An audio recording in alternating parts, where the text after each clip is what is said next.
Before they could respond, tragedy struck. Ife's father, Mazi collapsed to the ground.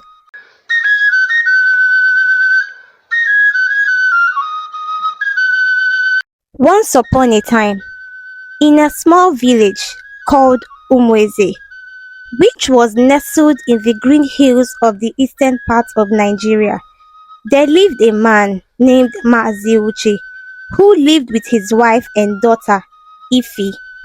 Mazi and his wife were hardworking farmers who toiled under the hot sun to grow crops on their small plots of land. They worked from dawn till dusk, harvesting their crops and taking them to the market to sell. Their daughter Ife was a beautiful girl with big brown eyes and a mischievous smile. But despite her beauty, Ife was not happy with her family's simple life. She longed for fancy clothes and toys like the other children in the neighboring villages had. She often complained and cried when her parents asked her to help them on the farm. Ife, come help us in the fields, Mazi would say. But Ife would pout and refuse. I don't want to get dirty, she would whine. Her parents tried to teach her the value of hard work and gratitude, but Ife was stubborn and disrespectful. She would stomp her feet and yell at her parents, saying mean things that hurt their hearts. Why can't we be rich like the other families? Ife would demand. I hate being poor. But no matter how much Ife complained, her parents continued to work hard and live their simple life. They believed in the importance of honesty, kindness, and gratitude, values they tried to instill in their daughter, all to no avail. Despite her parents' efforts, Ife remained unhappy and resentful. She dreamed of a life of luxury and ease, far away from the farms. Ife's envy for Oge, the girl across the road, grew stronger with each passing day. Oge, the daughter of the village chief, lived a life of comfort and luxury. She wore the finest clothes and jewelry, and her parents doted on her, fulfilling her every desire. Ife couldn't help but compare her own life to Oge's. While Oge spent her days playing and relaxing, Ife was expected to work in the fields alongside her parents. She longed for the freedom and privilege that Oge enjoyed. Each time Ife saw Oge, her heart filled with bitterness and jealousy. Oge would flaunt her beautiful dresses and shiny hair, making Ife feel even more inadequate and resentful. Why can't I be like Oge? Ife would lament to herself. Why was I born into this poor family? Her feelings of inadequacy and frustration only intensified as she grew older. She would come home from playing with Oge, her eyes red from crying, and unleash her anger on her unsuspecting parents. You are worthless, she would scream at them. I hate you. If only I had better parents, I wouldn't have to suffer like this.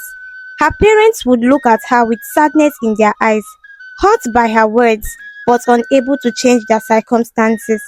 They would try to comfort her and remind her of the blessings they did have, but Ife refused to listen.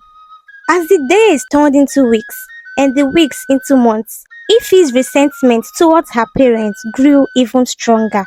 One day, Chief Chooks, Oge's father, decided to throw a big party at their house.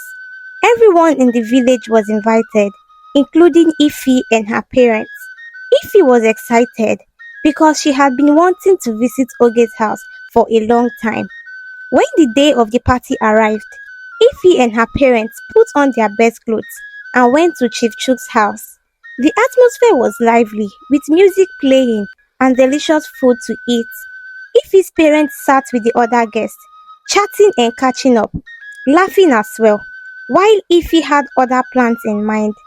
While everyone were busy enjoying the party, Ife sneaked away and entered the main house. She tiptoed through the corridors until she reached Oge's room. When she opened the door, she was amazed at how beautiful it was. There were colorful paintings on the walls and the furniture looked expensive.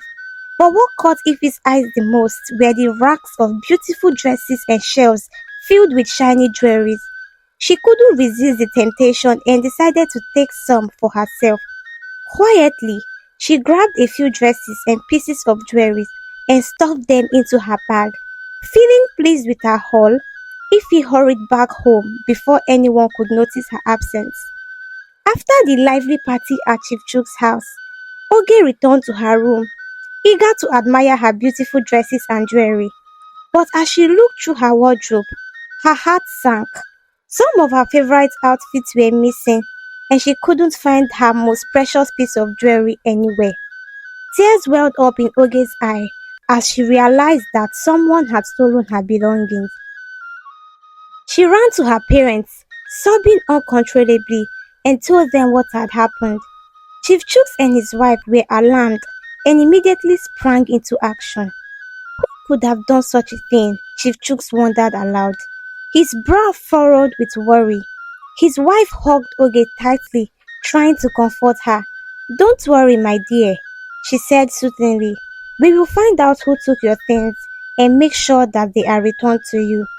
Determined to solve the mystery, Chief Chooks and his wife sought the help of the village herbalist, a wise old man who was known for his knowledge of magic and potions.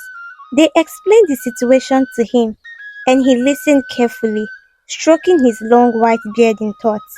After a few moments of silence, the herbalist spoke. I know who the culprit is, he said solemnly. It is Ify, the daughter of Mazi Uche. Chief Chooks and his wife gasped in shock. Ify was their neighbor, and they had always treated her with kindness and respect. They couldn't believe that she could steal from them. Filled with anger and disappointment, Chief Chooks and his wife marched over to Ify's house, their hearts heavy with sorrow. When they arrived, they found Ify's parents sitting outside their huts looking worried. What is the meaning of this? Chief Chooks demanded, his voice trembling with anger. Did you know that your daughter stole from us? Ify's parents looked stunned and ashamed. Tears streamed down their faces as they realized what their daughter had done. We had no idea, Ify's mother said, her voice choked with emotions. Please forgive us. We will do whatever we can to make things right. Chief Chooks and his wife were torn between anger and sadness. They knew Ify's parents were good people who had raised their daughter with love and care, but they also knew that they couldn't let Ify's actions go unpunished. We will forgive you, Chief Chooks said finally. His voice was stern. But Ify must return what she stole and also apologize to Oge, and she must promise never to steal again. Ify's parents nodded, grateful for the mercy shown to them. They knew that they had to set things right and teach their daughter the importance of honesty and integrity. With heavy hearts, they followed Chief Chooks and his wife back to their house, ready to face the consequences of Ify's action. When Ify was summoned to Chief Chook's house to answer for her actions, she felt a knot of fear in her stomach. She knew she had been caught, but she wasn't ready to face the consequences of her actions. As she stood before Chief Chooks and his wife, Ify's mind raced with excuses. She couldn't bear the thought of admitting that she had stolen from her friend Oge. So, she lied. It wasn't me, Ify said, her voice trembling. My parents told me to steal the clothes because they couldn't afford to buy them for me. Her parents gasped in shock, unable to believe what they were hearing. They had never encouraged Ify to steal, and they certainly couldn't afford to buy her expensive clothes and jewelry. Chief Chooks and his wife exchanged a look of disbelief. They knew Ify was lying, but they couldn't prove it. They were torn between wanting to believe Ify's story and knowing that she was trying to avoid punishment. Before they could respond, tragedy struck. Ify's father, Mazi Uche, collapsed to the ground, clutching his chest in pain. The shock and heartbreak of hearing Ify's lie were too much for him to bear, and his heart couldn't take the strain. The village rushed to help Mazi Uche, but it was too late. He had passed away, leaving Ify and her mother devastated and alone. Years passed, but the pain and bitterness lingered in the heart of Umweze. Ify's mother, burdened by grief and struggling to make ends meet on her own, fell ill and passed away not long after Mazi Uche's death. Her death was a direct result of Ife's action and the lies she had told. Ife was left alone, an outcast in the village that had once been her home. The villagers, unable to forgive her for the pain and suffering she had caused, banished her from Umweze forever. With tears in her eyes and a heavy heart, Ife left the village behind, knowing that she could never return. She had lost everything: her family, her home, and her reputation, all because of her jealousy and deceit. As she wandered the road alone, Ify vowed to change her ways and seek redemption for the harm she had caused. But the road ahead would be long and difficult, and she knew she would have to face the consequences of her actions for the rest of her life.